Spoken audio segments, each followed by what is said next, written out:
Beyond the Badge. Welcome to the show, mate. Thanks. It's an awesome show. I've listened to your previous speakers, and I think what my takeaway is there about you're picking people who have this infectious passion for their cause. Yeah.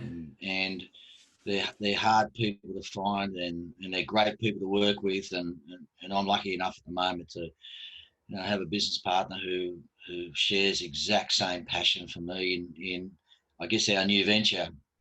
So the whole concept of Be Awesome, Yep. it is the perfect tagline for what we do, which I'm really excited to tell you and your followers. Yeah, fantastic, mate. Well, so Beyond the Badge is something you started up. How many years ago did you start that up? Yes. And tell us a bit about what Beyond sure. the Badge is, because it's really it's something fascinating. I'm absolutely fascinated by it.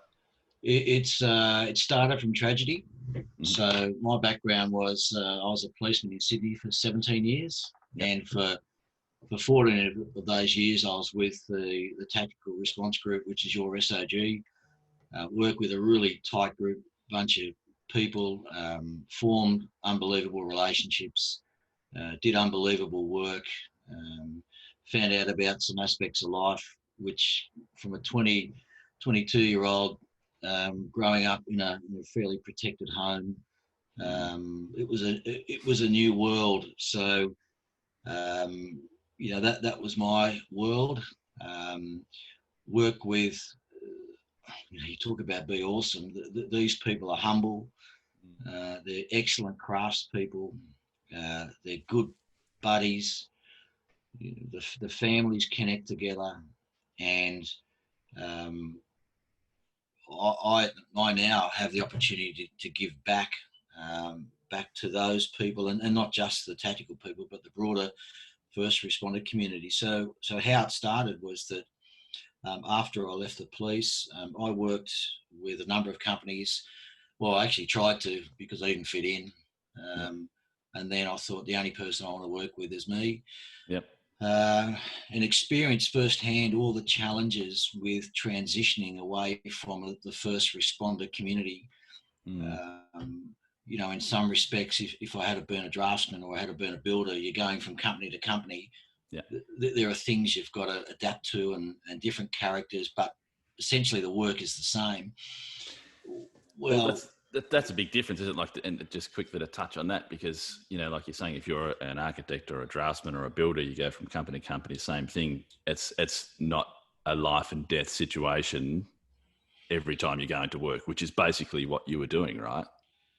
Which is fascinating, because you don't even think about that. I mean, the context of working in the field that I worked in was that, we'd finish a shift where we're in an unmarked van waiting for some hardened criminals to hold up a bank, and we're out the front of the bank ready to go. And you'd come home, but then I'd get bagged for having my shoes on when I walked through the front door. So that was the real context of the life. But it only took me 15 years to get used to it. So that transitional change back into I don't know whether it's the real world or the unreal world, but to get used to the way people make decisions differently, the emphasis on, and this was a learning experience, the emphasis on profit as opposed to just pure outcome delivery. So, when we worked, here's the outcome. The outcome is to stop these people hurting someone.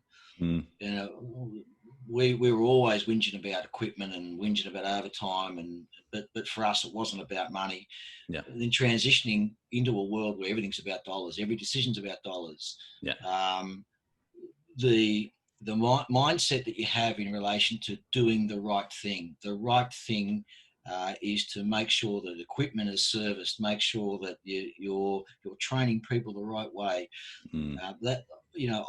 To experience in the commercial world, that's all very interesting, but if there's a $10,000 pot of money that's going to be distributed throughout the business, I'm only one of many people who are pitching for that money. So if the marketing team says, give me the 10,000, I can convert it into 80,000 in 3 years.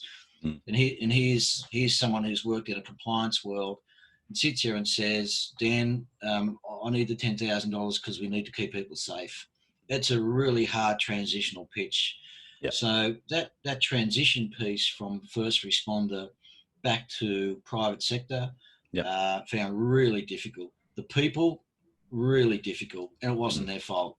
It Yep. was just that, we would walk into the office, and I'd pick 2 or 3 heads in the office, and I'd think, man, this is going to be a crazy day today, because you just know the characters of these people.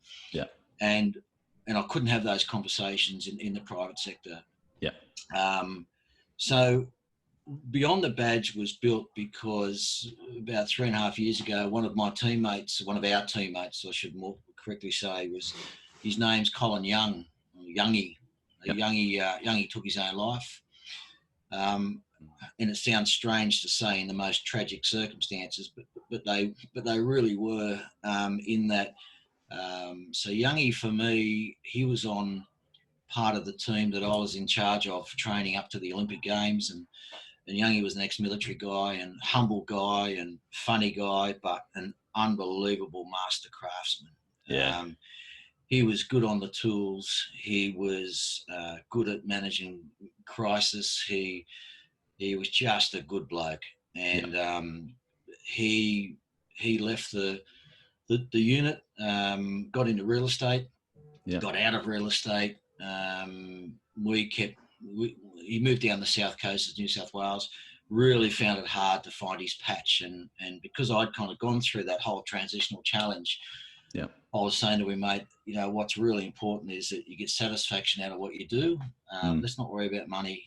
Let's just worry at the moment about some coming home saying, I did something that was important today, and tomorrow I've got an opportunity to do something better.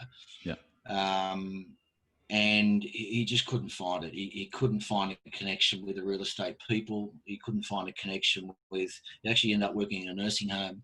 And I think the last text 2 days before he took his own life, it was, mate, this is what I'm doing, and I'm a failure. And when he took his own life, one of the things that first responders are really good at is mourning a loss. And we had people. It was down at Marimbula. We had the wake. And we had people drive down for the day from Sydney, and people I hadn't seen for 10, 12, 13 years. And we all got together, had a wake, and we had a massive drink. And, some of the crazy things that people do. I remember at about 1 a.m. at the Marimbula RSL, which should have shut at about 11:30. I heard this ukulele. Someone's playing this ukulele. And I'm just looking around thinking, now, what are these idiots doing?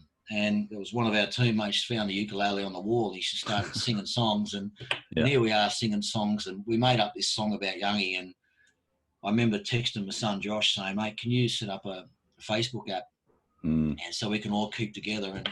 And what happened then, Dan, was that Police Legacy are a not-for-profit, and every police force has their own police legacy, and they look after essentially those people left behind after the officers have been killed.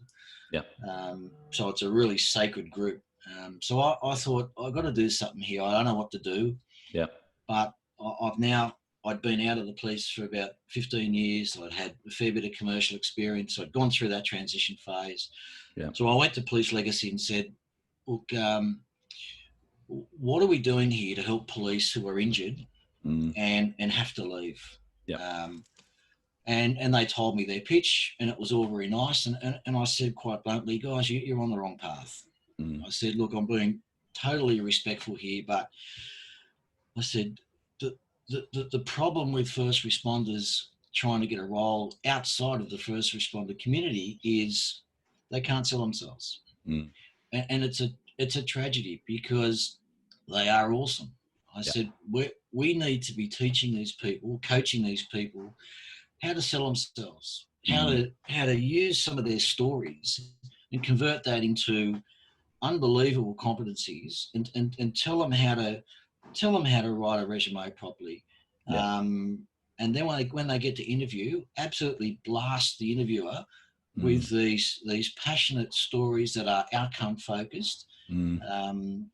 And so we put this pitch forward to Police Legacy in New South Wales, and they accepted it. And we ran a pilot. And mate, some of the stuff we got from that pilot program, we had the Minister for police in New South Wales turn up. Wow.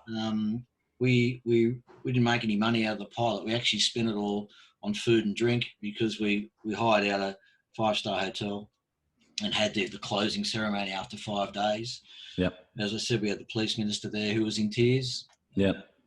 We had a guy on the course who was a former undercover policeman, and I remember him. It's one of the strange things. You get these people through the programs and they come up and say, Bradstock, I remember you on this date, and it's actually a nice connection.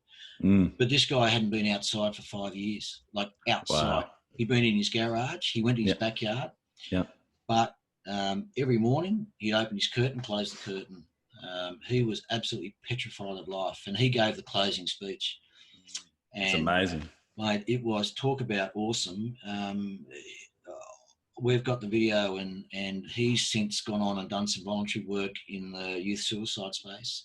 Yeah, fantastic. So Beyond the Badge, it was set up as a not-for-profit, and it's set up to help members of the first responder community who,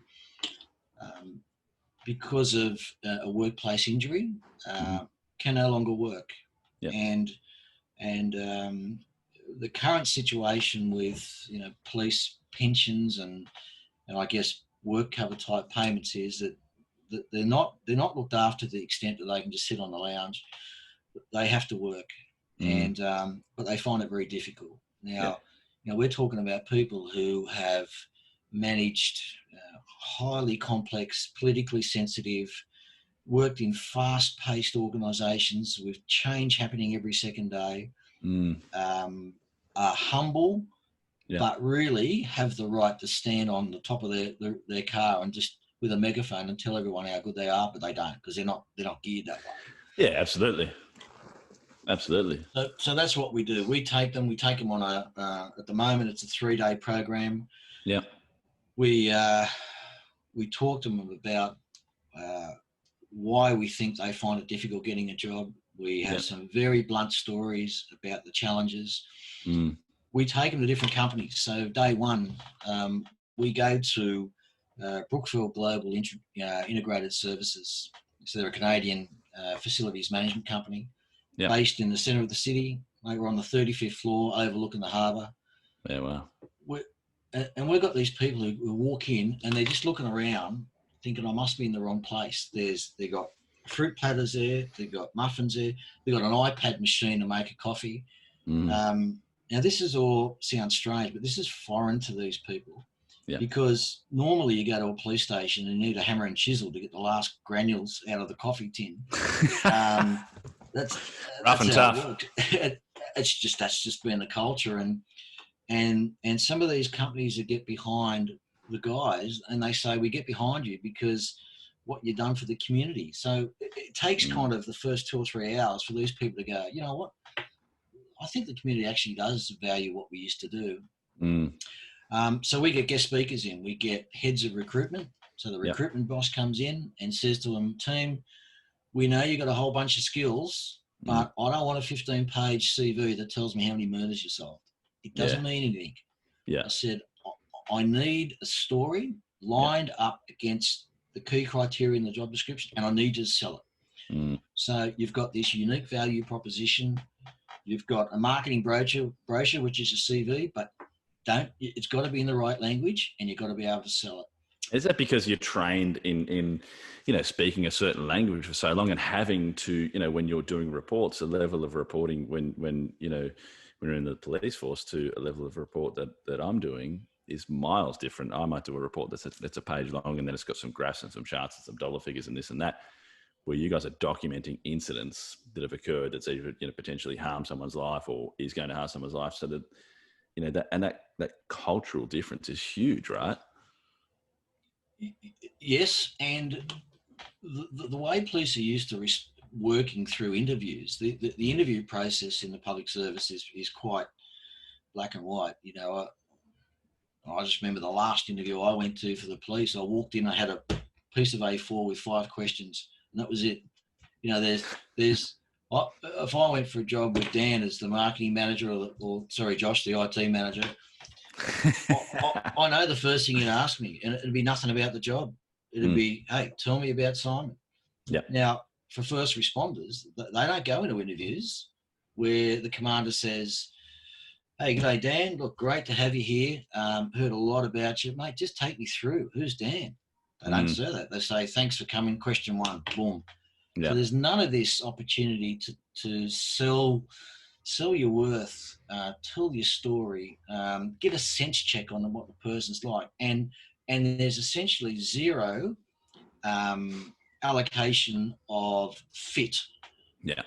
So what we're learning really quickly from heads of recruitment is, guys, that's great that someone's got a degree, or it's great that they've had an extensive work experience, but if you ain't got the fit for this business, I'm not employing you. Yeah. So yeah, you're right. That's been a real challenge, is the language used, because they're not used to this understanding of what fit is, and they will present an argument based on fact.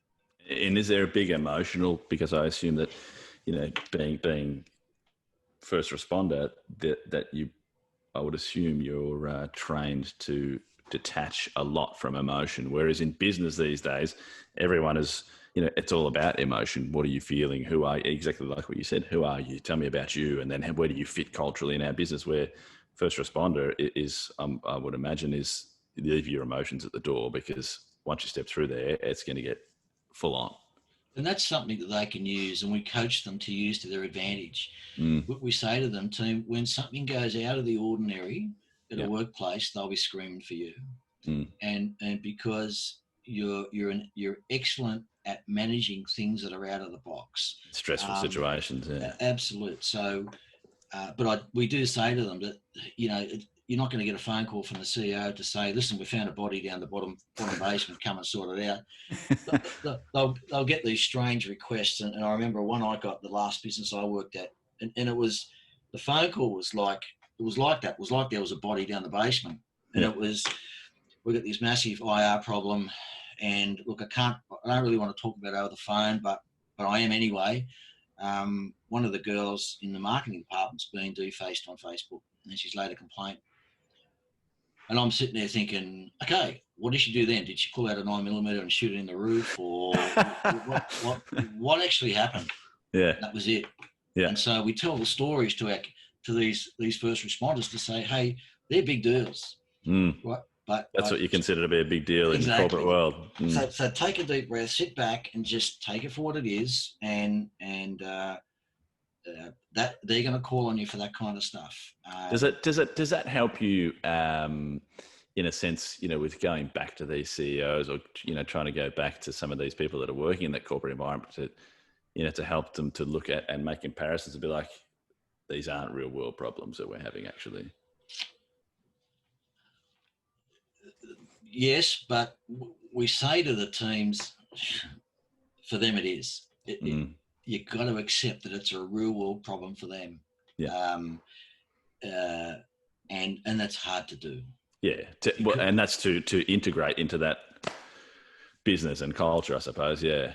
Yeah, very, very much so. And that's part of that whole transition, is to work out what's important to the business. And we say to them, guys, get used to putting your recommendations forward and getting them knocked back. Get used to it. And I know you've been used to it in the first responder world, but you've got to understand that the business cases you're building now have got to have more of a return on investment than just it's the right thing to do.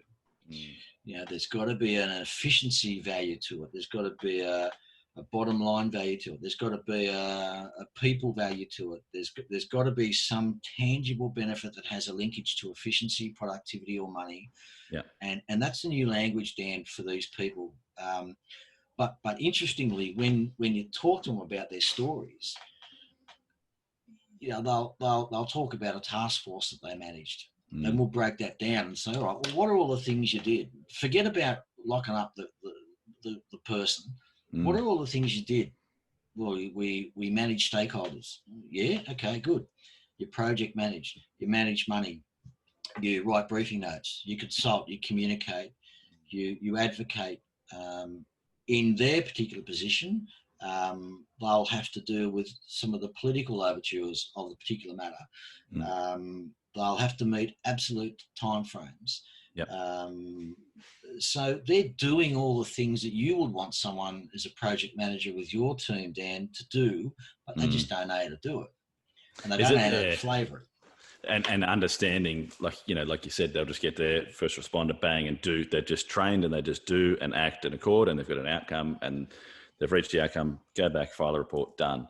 Whereas, like you're saying and pointing out to them, there's so many things that they're actually doing in that process that is a role in a certain company. That's a job that's a massive role, and it's a massive contribution to being a first responder and being in that corporate environment as well. But so you're really helping them dissect and put that into perspective to say, well, hang on, actually, you've already been doing this stuff. Because it's, how hard is that for them to come from that environment to understand it and relate to a specific role? And that's why we need the private sector people to talk to them. And we don't, if I say we pick and choose, who comes on the program, we're now expanding our offering. We've got a guy in the US who's a former lieutenant with the LAPD. He was actually over here during the Olympic Games or prior to the Olympics and doing some work with us. And we're going to Skype him in now because he's now moved into a role that he has this kind of political role now in an LA county. And I've been conversing with him and I said, mate, it'd be great to have you on the program because we just want you to talk about the transition in that. Doesn't matter whether you're in LA or you're in China. It's the same challenge from a first responder. Take us through, issues around identity. Yeah.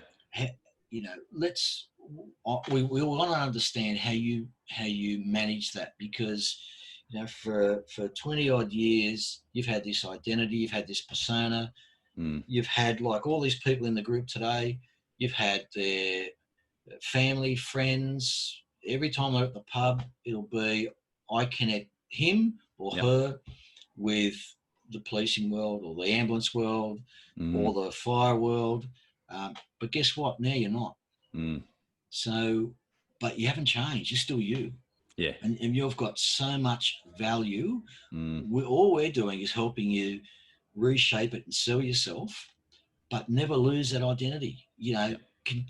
Your awesomeness in your career is what's going to get you to this next role.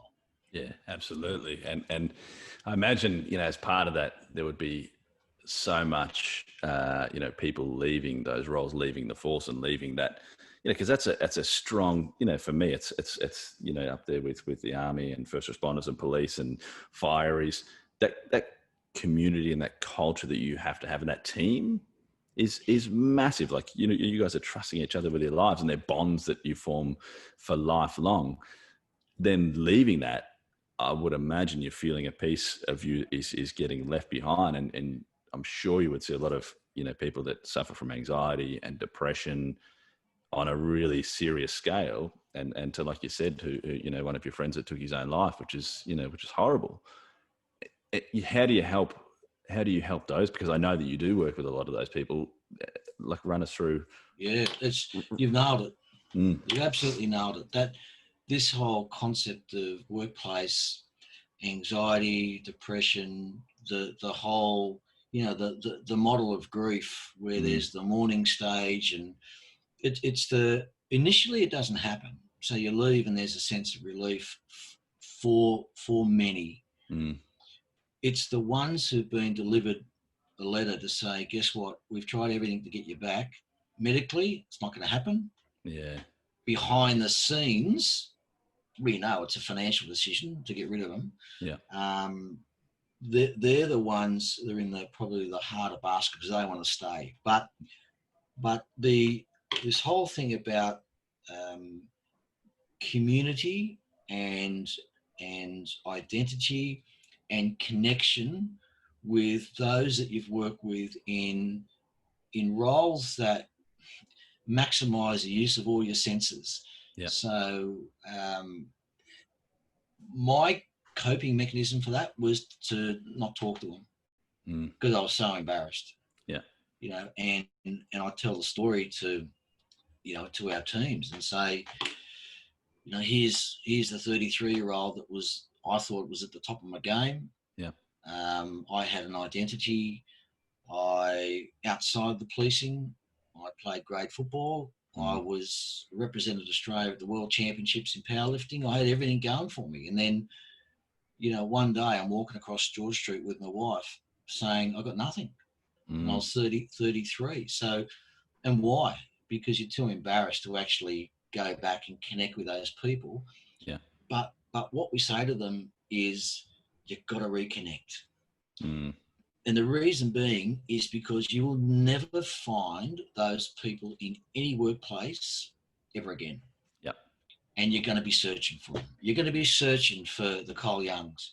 You're going to be searching for the Peter Smarts of the world, who that I can 100% rely on this guy. Guess what? We might have our differences at work, but when that buzzer goes, we are absolutely aligned to the cause. Yeah. Now, you're not going to find those people back out. So get used to it, number one. And two, keep reconnecting with 2 or 3 of your old workmates, because that's a gift. Oh, absolutely.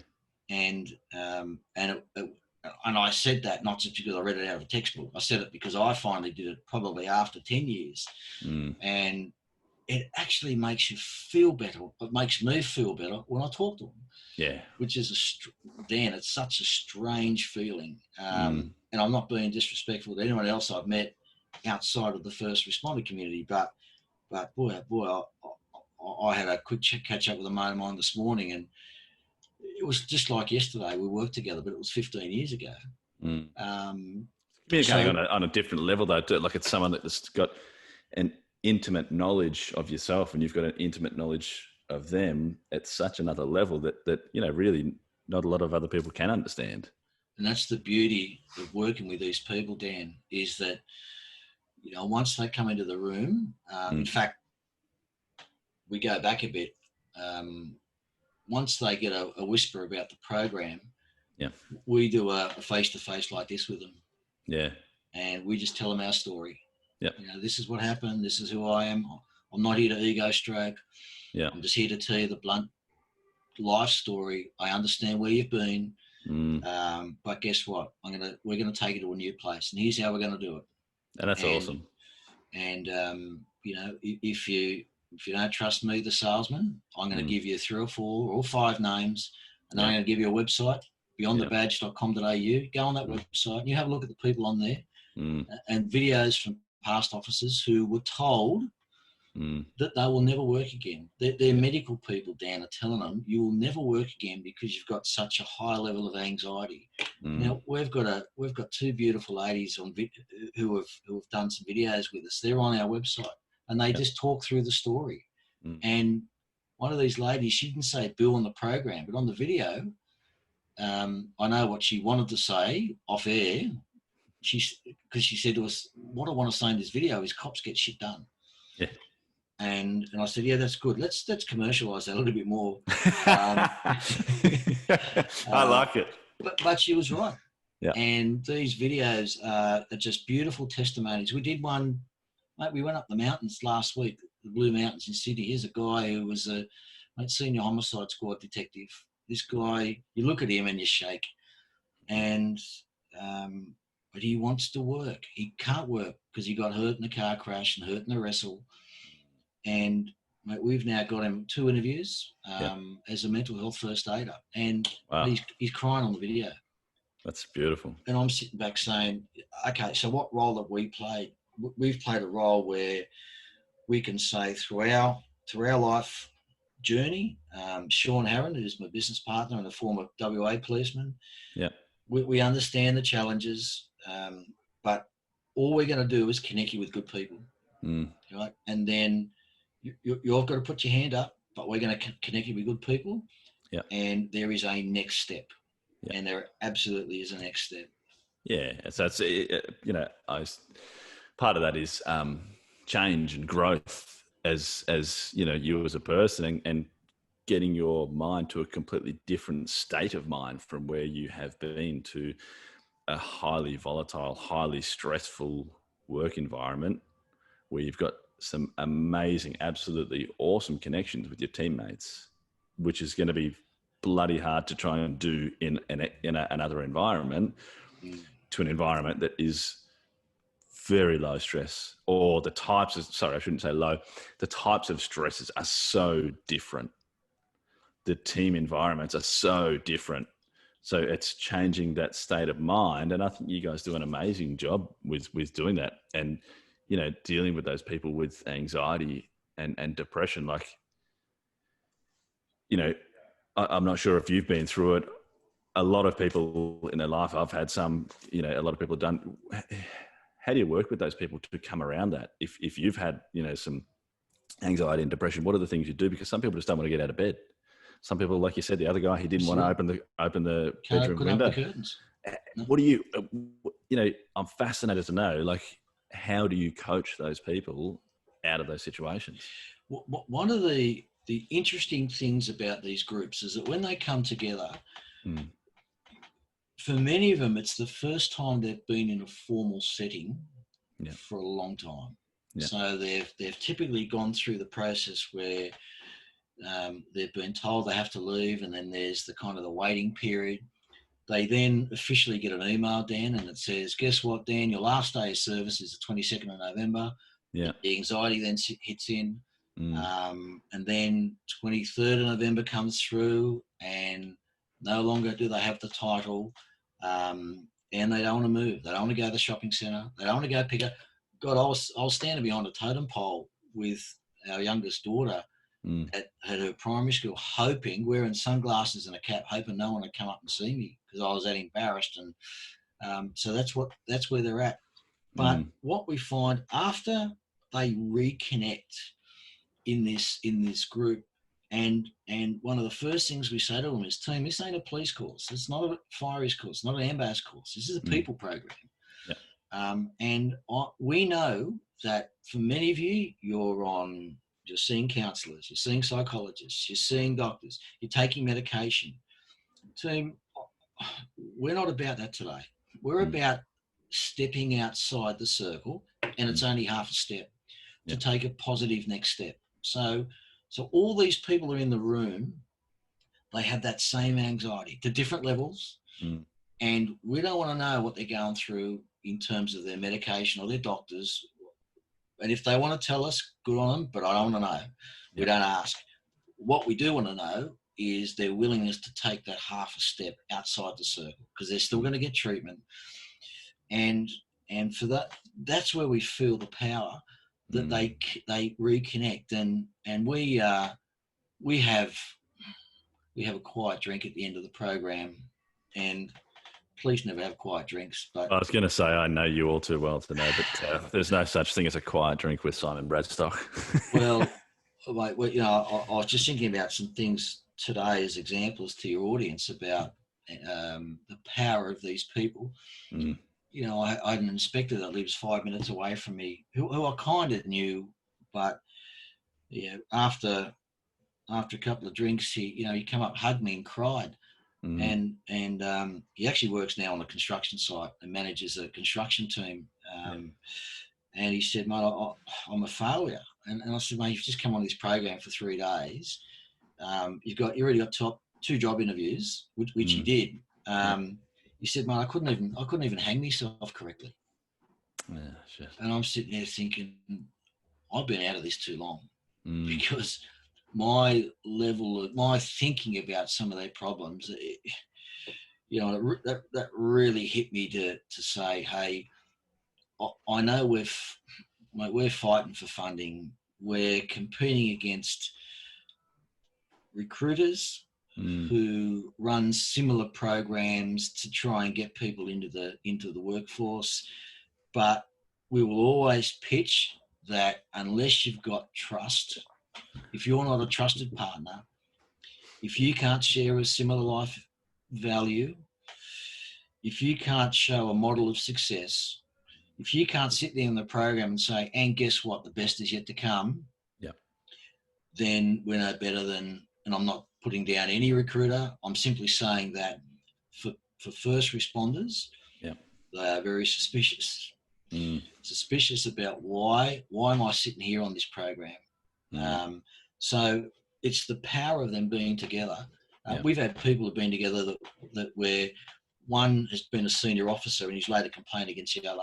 Yeah. And before the program, we can't give the names out until, Johnny Smith, the Dan's going to be there. Oh, hang on, Dan put me on paper 6 months ago. Yeah. But they got to get over their shit. Mm. And we say to them, team, there may be some issues you got here, but you know what? It's the next step. Yeah. This is your personal challenge to forget about that. And by the way, when you go and get a role, that is when you get a role, you're going to find some people in that role you ain't going to connect with. So start getting ready for it, team. Yep. So from an anxiety perspective, from a worry, concerned about what's this Beyond the Badge program all about, we find ourselves to be blunt as the best sellers. Yep. We get on referrals and we say to them, team, let us have a chat with them. Yep. Let us have a chat with their partners. Or let us put their partner in let's connect them with a partner, with someone else who's been on the program, because we're not here just about the injured officer, we're here about the family. Yeah.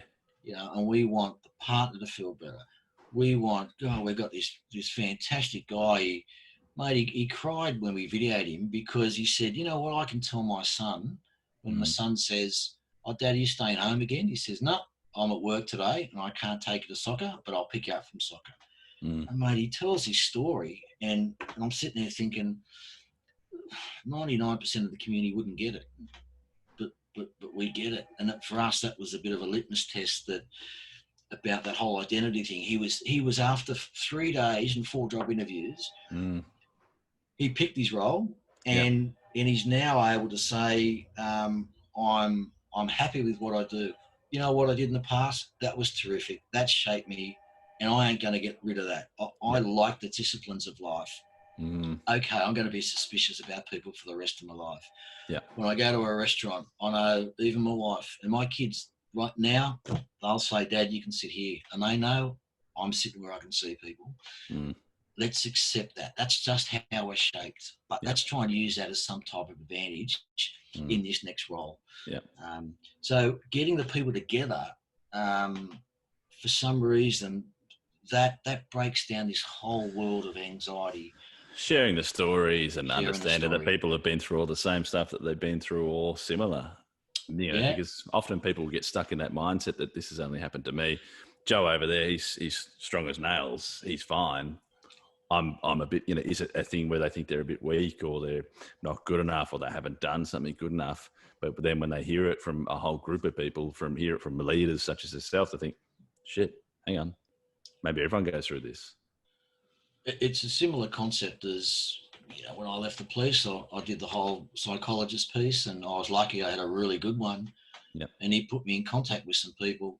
And I think the greatest comfort initially was, hey, I'm not a weirdo because I'm thinking this way, or I'm not a weirdo because this is the way I'm acting towards people at school who want to come up and say hello. It's kind of normal. And that concept, it raises its head in the program because they do have their little breakout chats, and they'll start to release a bit of information and say, when I wake up in the morning, the first thing I do is I check the window. Oh, guess what? I do the same thing. Yeah. Okay. Maybe I can tell you something more afternoon, and then so that they feel as though they're abnormal events, but they are really normal events in their world. Everyone else is doing, everyone who's had that similar experience is going through the same sort of stuff or doing the same sort of stuff. And it's interesting because, I always say to a lot of people, to don't get too caught up in the past, don't get too caught up in the future and trying to plan everything, really live in this present moment. It's really interesting for me because I think, there's part of it for you guys that, you really do have to come back to that past and come back to that history that you've had and come to a place where you've got to learn from that, transition from that. So I find that super, super fascinating because I'm always telling people, stay in the present moment. Don't dredge up your past. But I think for you guys, it seems that you really have to look and evaluate and assess that past that you've had to learn how to move to the present moment and to start looking to a future. Like, does that sound sort of right? It's so interesting you picked that up, and that's fraught with a bit of danger actually, because we say as part of the approach, the problem solving approach, we say to them, think of a time where you were given an acronym to use, and the acronym was I remember one, it was SAFCAS, situation, aim, factors, courses, select the best course. And that was actually the acronym that used to be used to work out how to arrest an armed offender. And I was taught that back in 1989. Yeah. And we say to the team, can you use that application for a problem about selecting a fleet of cars, or selecting an office to use, or helping someone go through a decision-making process about a product. But then when you're talking to them about reflecting in the past, we've got to be really careful that they reflect in the past and they start going downhill thinking, oh yeah, I remember I was taught that, but I'm thinking about that job I was on and it's starting to depress me. At the risk of thinking about the past and all the good things they've done in the past, we'll run that risk, because you're right. Their approach to dealing with sensitive problems. How do they? I mean, they've been service people all their lives, and it's interesting when one of the questions I ask is, what kind of jobs do you reckon we'd fit for? And we get them to write down the roles that they think they'd be okay in the first half hour of the program. And we all know what they are. Security guard, investigating insurance claims. Yeah. And, and what we do now is we say, guys, I'll tell you how good I am. I said, just, you've got the pages in front of you. I'm going to tell you what you wrote down. You wrote down security guard. Yeah. One of you wrote down working at a hotel in security. Yeah, that's very good. Who's got the old investigating, car accidents and break-ins? Yep, yeah, that's terrific, guys. Okay, so you can throw all those in the bin. Now, they're all noble things, and that's terrific. But how about if you were an account manager? How about if you were worked in the IR field? I said, so let's delve into some of your past. Who's ever had to deal with people problems? And then they'll go on, and they won't shut up about it. Yeah. Who's ever dealt with members of the public? I said, so all of you have dealt with members of the public, and 99% of your customers you hated. But, you were governed by, independent bodies. You had complaints lodged against you. At the end of your careers, you had cameras on you to check every action that you took. So why can't you work in the service industry and work for good people? I said, you can all talk to judges. You can talk to commissioners. You can talk to crooks. You can talk to grieving families. I said, where are you going to find those people out in the street? I said, you won't, but you can't sue yourself to tell, these hiring managers that you've done these things. Fascinating, isn't it? And that would blow their minds, wouldn't it, to think that there's more to it than just being a security guard or working at a hotel as security. Absolutely. And is that, like you were saying before, that it's just taking that half step outside their circle? Just the half step. Just at this stage, you've only thought about lifting your foot to take the step. And we just do a random search on Seek or Glassdoor, and we don't tell them what the job is, but we look at the competencies. Yeah. Typical, manage stakeholders, manage a budget, outcomes focus, deliver results, blah, blah, blah, blah, blah. And then we'll say, give us a time when you've ever done that, team. And they've got 1,000 examples. And then we'll put the job up. And we'll say, okay, well, who thought they could have been the head of safety and compliance, for an ASX listed company? Because that's the job. I said, okay, it says here degree qualified or equivalent. Yeah, we'll get over that. Don't worry about that. It's about fit. And it's about being able to hit the ground running. Now, you can do it. It's taking it from being one-dimensional to multi-dimensional, and saying you are absolutely capable of doing anything. I think that the untapped source of these people is in the IREA world. You've got, whether it be just an internal you know, complaint management, or whether it's just dealing on behalf of a company with a union on the application of a particular section of an award. These guys are doing this every day of the week. Mate, they're in court every day of the week. And I know when I went in that field, I was the IR manager for a manufacturer for Australia and New Zealand. Well, what did I know about IR? Nothing. I knew what it stood for. But they wanted to manage out certain people because they kept breaching the award, and they had to take them to the commission. And I'd been at court for 17 years. So that's the untapped skill set, in my view, of the first responders. They can talk to anyone. They know, they can apply, they can summarize, laws, and they're a trusted advisor. I think that's one of the big pieces they need to have on their resume, that I'm a trusted advisor. I dealt with sensitive, complex matters. And if Dan needs to speak to someone about a complex, sensitive matter, we need to convince Dan that you're the person to do it. I think it's brilliant, mate. I think that, getting someone with who just sees themselves as a very, it's not even a blank canvas, because, people are seeing them as, well, okay, well, that's me. I've got that picture over there. That's who I am. And you're saying to them, well, hang on a second, check out this blank canvas over here. This is actually who you are. That's massive. That's really awesome to be able to take someone from, I'm a one-dimensional picture, to, hang on, you're an abstract art. You can actually do all these amazing things. Like, they would feel friggin' amazing. Awesome. It is. And probably because of the frustration that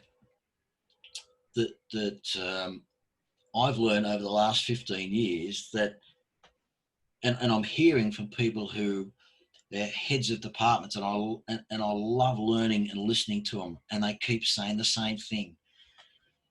Finding good people is the hardest part of business.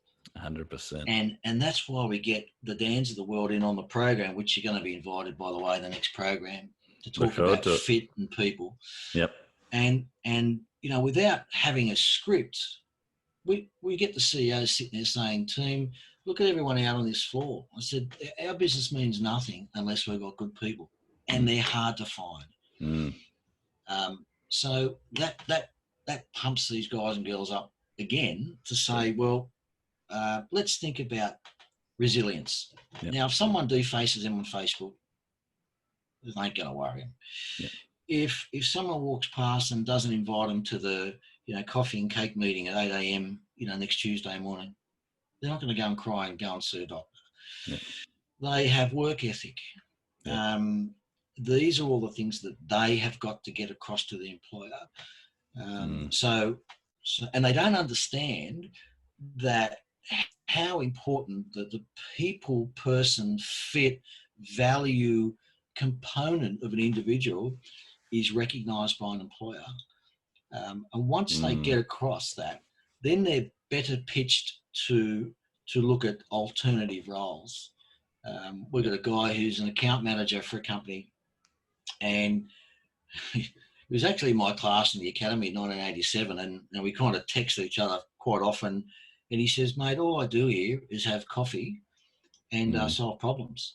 And I said, yeah. And the problem with that is, he says, mate, I just got a pay rise. and I'm embarrassed about it. Yeah. I said, okay, well, good. Well, I hope you continue to get embarrassed, because from what I know, because I know the head of health and safety in the business, they can't find someone who can go and have frank conversations with people and hold people accountable. Yeah. And you can, mate. So continue the good work, and tell me when you get embarrassed again.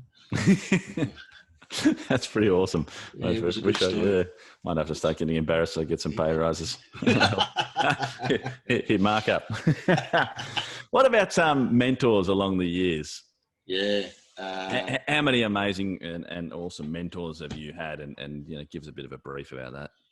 Sure. So I guess a little bit about my mum and dad. My dad's a cross between Dirty Harry and Wayne Bennett. He kind of looks the same and very, very down the line. Absolutely impeccable expectations of people, Yeah. and that's definitely been for me. And I didn't understand a lot of his approach in the early years, but I get it, and I've got it for the last 15 years. Definitely him. In terms of the sensitive, sensory aspects of humans, my mum was very much like that. Yeah. She was, and that's really helped me in terms of understanding. I think they call it now emotional intelligence. Well, my mum was the expert of it, 20 years ago, and I'm really understanding the importance of that in relationships, Yeah. not just with business, but just relationships. And so those two, mum and dad, have been really important and continue to be important, even though mum unfortunately has passed away. From a policing perspective, interesting. There's a guy by the name of Wally Coney. Wally was an Olympic wrestler, and Wally, he worked with the Tactical Response Group, and then he came back to Blacktown. And I was only really young. I think I was in the second year. And, we'd heard that this guy, Wally Coney, had been with the tactical team, and he was an Olympic wrestler, and he'd been at 4 Commonwealth Games. And I'm thinking, wow, mate, the most humble bloke I'd ever met. Really? And had this great personality, and was so comfortable in his own skin. And ID'd a couple of the young blokes, me being one of them, and he'd take us to Blacktown Police as a juice club, and he'd start wrestling with us. So I remember that now because, and I remembered it at the time because he was humble, but an absolute expert in what he did. Yeah. And I resonated with those types of people. Another one was Wayne Pearce. So Wayne Pearce was in the alternative football for you Melbournians. He was an Australian representative player back in the 80s. Yeah. Wayne wasn't the biggest bloke in the world. I think at his playing weight, he's probably around 88 kilos. Wayne grew up in the same area that my mum grew up in, Balmain. And he was, at the time, started a new evolution in terms of diet and fitness. So I was in the formative years of playing football, and I wrote to him. I think I was 15, and I wrote to him, and Wayne was working with Channel 10 also at the time, and I wrote this letter saying, "G'day, Mr. Pearce. This is who I am. I'm trialling out for the lower grades at Parramatta. This is my training resume. These are the things that I do. Could I get some advice?" And then I got this manila envelope back. That's awesome. It had, I still got the letter, and it was written in red felt pen. Yeah. And I had all these attachments to it. And the opening, "Dear Simon, I'm so happy to hear a young person who is achievement focused." And talk about mentor. Like, I met him probably 2 or 3 years later, and I had the letter, and I said, "Oh, g'day, Mr. Pearce. I wrote, how's your training going, Simon? Did you cut out those long runs?" What a legend. You're kidding, mate. And I did. And in 2013, Wayne Pearce ran a leadership program at the company I was working for. And mate, they asked me, did I want to go on it? And honestly, I couldn't believe it. And I'm sitting there, and we've got some of these IT people, Josh, and we've got some of these marketing people who didn't know who Pearce was. Yeah. And I'm kind of looking around the room thinking, guys, you should be standing up bowing to this guy. Like, don't you get what he represents? Yeah. And again, he was so humble. He talked about his story, but it made it relevant to everyone. And he said, "Look, I played football, and that was my craft. But in your craft, you're equally as good.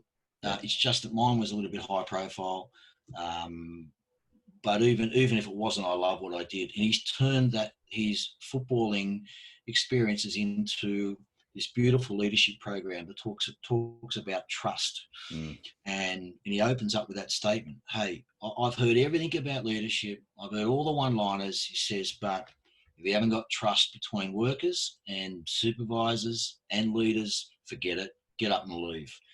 And all these exercises during the day were about trust, like blindfolded exercises. We had to walk around the room and do things. And so he would be the second one that comes to mind, because of that humbleness and that passion for what he did, and he was a good person.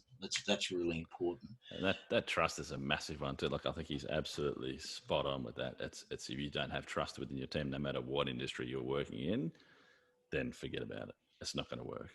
And be brave. Like he talks about being brave, not in the Conan the Barbarian sense, but he says be brave to if you're not going to move, or you're not going to advance, or you're not going to achieve what you want to achieve, then go. But you don't have to go tomorrow. Don't spit the dummy, but be brave enough to back yourself.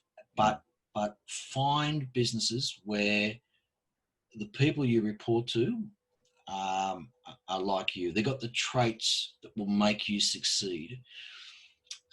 And I nearly got RSI writing all this stuff down in the program. So him and kind of Wally Coney for me still influence. A couple of other people, and I don't want to go on the political bandwagon, but you talk about people with passion. Well, I like listening to me mate here, and I'm not talking about from a personal perspective, but what I learned in the last, I reckon more so in the last 5 years with talking with people kind of at your level in business is it's about delivering. Yeah. Right. And COVID to me has been interesting in kind of pushing that point where, hey, it doesn't matter whether you're sitting at the beach or you're at the fun park, mate. If you can deliver, you deliver. That's all I'm after. And that I read this because I like how he breaks the norm, and it just inspires me a bit. He delivers, and I saw something interesting the other day that said that that Donald Trump is probably the most bullied person in the world. For every right, he should be sitting in the corner, rocking himself backwards and forwards, and having a bit of a breakdown with the all the shit that he cops. And I just finished a Tony Robbins seminar on the weekend, and he said the same thing. He said, "Look, he's an extraordinary man. He's an extraordinary person, whether you agree with his political views or not." And he said, "I don't particularly agree with them." He said, "But he's still a good friend of mine." He said, and the things, as a businessman and bringing people together and bringing teams together, can't fault him. He's brilliant. And there's another person I've put in the mix, the Tony Robbins. I mean, you talked to me about Tony Robbins probably 3 years ago, and I had this mindset that this loudmouth American who's just telling stories, and I took a step and put him on a podcast. And one of my to-do lists every week is to listen to a Tony Robbins and get a message out. Yeah. And it's not always that it's, wow, I didn't know that. It's, to me, I'm finding things that are reinforcers. Yeah. And it's just keeps saying the things that I've been thinking. You got this guy saying, it's not about having a magic wand. So on my to-do list every week, I have to have a Tony Robbins podcast, and Brilliant. There's got to be, and I don't care if it's the same message that I heard 3 weeks ago. Reinforces, doesn't it? It's a reinforcer, and the application of that message. And funny, the other one is TED Talks. Yeah. Some of these TED Talk people, I just sit there and blow me away. And whether it's an awakening or a realization, it's still the blunt message. And the other guy is, interestingly, James Comey. Yep. So now these two people hate each other, right? So this person sacked this person. And it actually on Netflix now, there's a series starting at the end of September called The Comey Files or something. And so Comey was the FBI director. And I like this guy's, mate, he's 6'4", and he's not how would I describe him? I think his book describes him well. It's titled A Higher Loyalty. When that whole kind of sacking thing took place, I took an interest in it probably first because it was Trump, and secondly because of the law enforcement part of me that says, well, what's the background to this? Well, I read his story, Yeah. and he just continually talks about, I don't care what anyone says. I don't care what the situation is. I'm successful because of the values that I have. And I had those values based on my parents or some mentors. He talks about exactly what you've just asked me. And he says, that's how I make decisions. That's how I deal with people. And I loved his book about that's what's going to help me make a decision. And when I put my head on the pillow, Yep. I'm happy because, you know what, even if it's not the popular decision, which generally they aren't, I think it was the right decision based on my values. And if I'm wrong, and he talks about, the Clinton email investigation and when he made that decision to go back out just before the election and say, guess what, we found some other stuff. The decision-making process to do that was interesting, but at the end he says, you know what, it was the right thing to do in my mind. And so they're two things that are really important to me. That's a brilliant thing too, isn't it? Because people will often think about something and go, yeah, bang, that's my decision, and then get caught up in all this external bullshit, or people say, they get so many formulating opinions from everyone else. And then, no wonder people these days can't make, everyone's so full of indecision, because then they look at their Facebook, Instagram, all this shit and be like, what the hell do I do? What do I do? Commit, make the decision, and just be true to yourself. Yeah, and he talks about, it's not about being selfish to say, oh, this is my value, so that's it. It's he talks about the values of the team, the values of the FBI. Historically, what have they been known for? Why should they be separate from, the political aspects? This is what we're founded on. I'm going to base my decision on this. The other one that's really important to me is this one. Yep. That's pretty important. 100%. From when my mum passed away, I was kind of what was the word? Looking for something again. And then this lovely lady at church, Lorraine Cloney, who's actually just passed away, she encouraged me to get up and start doing the readings. Yep. And it was fascinating, and it remains fascinating because I was brought up a Catholic, forced to church when I was young. I then made my own decisions. But you go to church and you'd hear this story, and it'd be about the dragon breathing fire on the people, and you think, come on, I haven't seen a dragon for ages, and I don't get it. What's the message? And what it made me do is to understand when my turn to do the readings, tell me what the message is. What does it actually mean, and what's the application for today? So they're three pretty important books for me at the moment, and they've really kind of influenced my approach to things. I think the last one's a pretty major book that it's really important for me. And whether people believe in God or there's a divine energy or what it is, I believe in God, and brought up Catholic.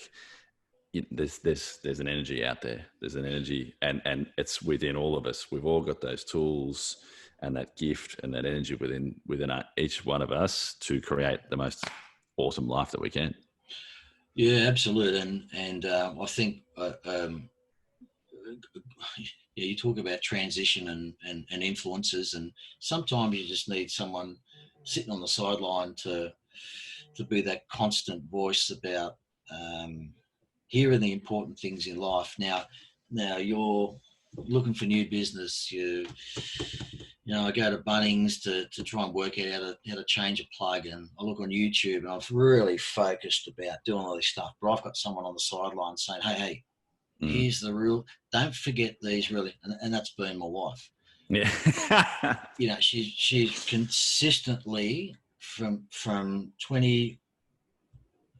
years ago, since we first met, been saying these messages about the important things in life. You and I've been really lucky because in terms of ventures and work opportunities, they couldn't have happened unless Annie set the scene, and Beyond the Badge wouldn't have happened unless equally she had passion for the cause and And that's where, I mentioned earlier that that whole program is equally about the wife, the partner, and the children, because I know what kind of she went through when I got out, and so they're the influences.